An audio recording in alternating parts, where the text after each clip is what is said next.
के अखेराज सोनगरा की पुत्री एवं महाराणा उदय सिंह की महारानी जयवंत कंवर की कोख से विक्रम संवत 1597 में अर्थात 9 मई 1540 को गढ़ हुआ।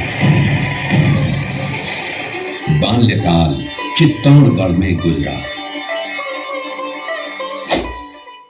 करीब 17 वर्ष की आयु में ही प्रताप का विवाह अजबंदी कंवर के साथ हुआ। सन 1567 में अकबर ने जब चित्तौड़गढ़ पर आक्रमण किया तो मेवाड़ के प्रमुख सरदारों और सेना नायकों के आग्रह पर महाराणा उदय सिंह ने चित्तौड़गढ़ छोड़ दिया।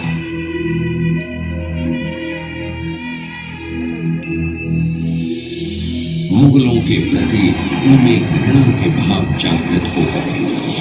अपने देश, कुल, गौरव और मातृभूमि की मर्यादा के लिए प्राण न्योछावर करने वाले योद्धाओं और ललनाओं से प्रताप ने न केवल सीख ली बल्कि ये घटना उनके जीवन का आधार बन गई। अपने पिता के साथ दुर्गम पहाड़ों में रहने के बाद प्रताप ने गोगुंदा में अपना पड़ाव कायम किया। फरवरी 1572 को महाराणा उदय सिंह का देहांत हुआ।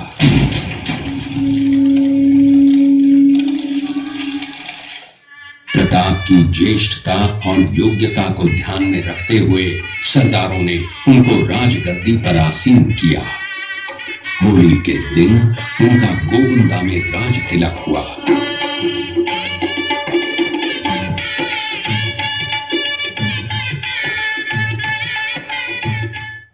उस समय तक लगभग सभी राजाओं ने अकबर की वीरता स्वीकार कर ली थी।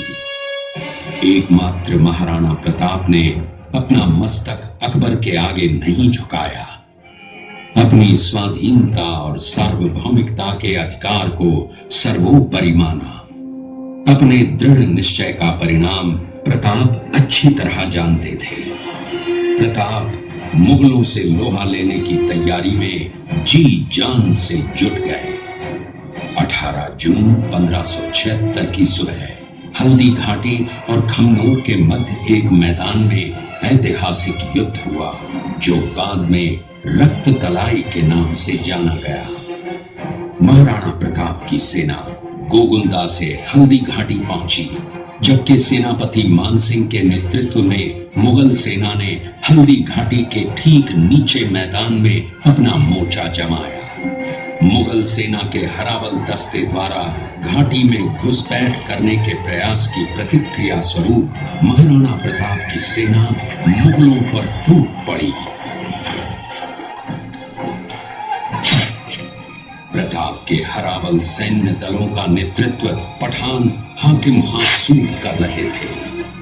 भीलू राणा, जो राणा पूंजा के नाम से भी जाने जाते हैं, उनके नेतृत्व में भील आदिवासियों ने गोरिल्ला पद्धति से युद्ध करते हुए मुगलों के छक्के छुड़ा दिए।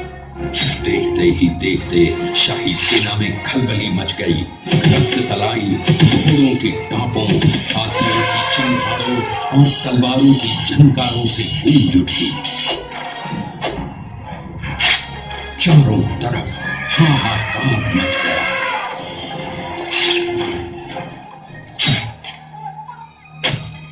युद्ध का घटनाक्रम अचानक उस समय बदल गया जब प्रताप ने अपने घोड़े चेतक को एड़ लगाकर मानसिंह के हाथी पर चढ़ा दिया और उस पर भाले से भरपूर वार किया। मानसिंह हौदे में दुबक गया। हाथी से उतरते समय चेतक की एक टांग कट गई। इस स्थिति को भांपकर महाराणा प्रताप के हमशक्ल सेनापति झालामान ने महाराणा प्रताप से आज्ञा लेकर उनका राज मुकुट धारण किया। मुगल सेना झालामान को महाराणा प्रताप समझकर उन पर टूट पड़ी और झालामान शहीद हो गए। उधर चेतक ने अपने स्वामी को 5 किलोमीटर तक 3 टांगों पर ही लेकर एक बरसाती नाले को पार किया। उसके पश्चात उसके प्राण पखेरु उड़ गए। इस युद्ध से महाराणा प्रताप के मन पर गहरा प्रभाव पड़ा। परिणाम स्वरूप उन्होंने मुगलों पर विजय प्राप्त करने तक राजसी ठाट बाट छोड़ने और पत्तों पर भोजन करने का प्रण लिया, जिसे उन्होंने जीवन भर निभाया। महाराणा प्रताप ने अपना सैन्य बल बढ़ाकर सर्वप्रथम अरावली पर्वत की घाटियों में बसे दिलेर पर चढ़ाई कर विजय प्राप्त की। इसके बाद कुंभलगढ़ पर भी विजय प्राप्त की। सिर्फ चित्तौड़गढ़ को छोड़कर सारे मेवाड़ को अपने अधीन कर लिया। कालांतर में महाराणा ने चावंड में अपनी राजधानी स्थापित की।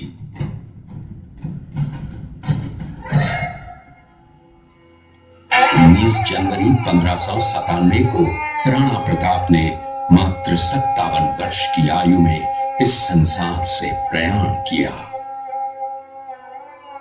लोगों ने चित्तौड़गढ़ का दृश्य देखा। उसी किले के अंदर की ये घटना है। मेवाड़ की एक ऐसी मां थी जिसने अपने पुत्र का बलिदान देकर राजवंश की रक्षा की थी। उस मां का नाम पन्नाधाय था। पन्नाधाय जाति से गुर्जर थी। वो एक राजकुमार की धाई मां थी। दूसरी तरफ हाथ में तलवार लिए खड़ा ये बनवीर सिंह एक दासी पुत्र है। ये कुंवर उदय सिंह की हत्या करके मेवाड़ की राजगद्दी प्राप्त करना चाहता था। एक रात्रि बनवीर सिंह को मौका मिला। वो राजकुमार उदय सिंह के बड़े भाई विक्रमादित्य सिंह की हत्या करके राजमहल की तरफ आगे बढ़ा। इसकी सूचना पन्नाधाय को लग गई। कुछ समय तक पन्नाधाय चिंतित हुई। तभी पन्नाधाय ने अपने पुत्र चंदन को राजसी कपड़े पहनाकर पलंग पर सुला दिया और उदय सिंह को एक टोकरी के अंदर छिपाकर पत्तों से ढक के महल के बाहर निकालकर गुप्त रास्ते से कुंभलगढ़ भेज दिया। बनवीर सिंह जब तलवार लेकर राजकक्ष में आया तो उसने पन्नाधाय से कड़क आवाज में उदय सिंह के लिए पूछा तो पन्नाधाय ने चंदन की तरफ इशारा किया। बनवीर ने चंदन को उदय सिंह समझकर चंदन की हत्या कर दी और ये समझने लगा कि मैंने राजकुंवर उदय सिंह को मार दिया। वही राजकुंवर बड़े होकर राजा बने और अपने नाम का उदयपुर नगर बसाया, जो यहाँ से 40 किलोमीटर दूर है। और उन्हीं के पुत्र महाराणा प्रताप हुए, जिन्होंने हल्दी घाटी का युद्ध लड़ा और आज हम लोग उनका इतिहास यहाँ पर देख रहे हैं। यही अतिथि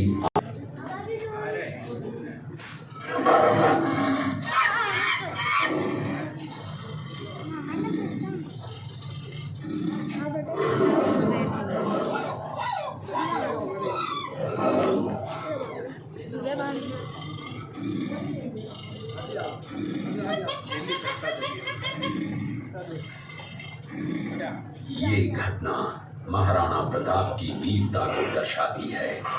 एक समय नरभक्षी बाघ का आतंक छाया हुआ। महाराणा प्रताप ने उस बाघ का शिकार कर उस बाघ को मार डाला।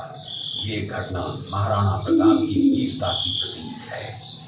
कृपया अब आप सब पीछे की तरफ देखिए।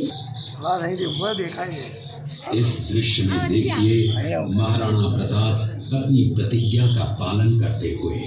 महाराणा प्रताप ने प्रतिज्ञा की थी कि जब तक अपनी मातृभूमि को शत्रुओं से मुक्त नहीं करा लेता, तब तक न तो मैं महलों में रहूंगा, न किसी धातु के पात्र में भोजन करूंगा, न किसी गद्दी के बिछौने पर सोऊंगा। पत्ते ही भोजन के पात्र होंगे, जमीन ही बिछौना होगा। इस प्रतिज्ञा का पालन उन्होंने 21 वर्षों तक जंगलों में रहकर किया।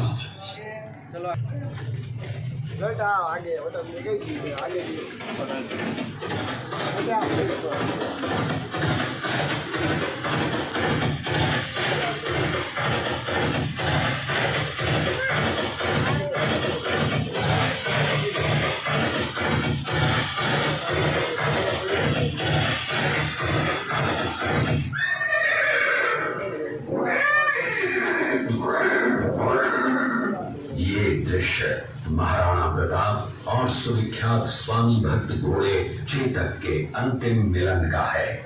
हल्दी घाटी युद्ध के बाद चेतक घोड़े ने 22 फीट के एक बरसाती नाले को पार किया। ये उसी समय का दृश्य है। पास में खड़े महाराणा प्रताप के छोटे भाई शक्ति सिंह हैं, जो पहले मुगल सेना में थे। बाद में वो महाराणा प्रताप की तरफ आए, माफी मांगी और अपना घोड़ा महाराणा प्रताप को दिया। ये देखते हुए सभी अतिथि आगे की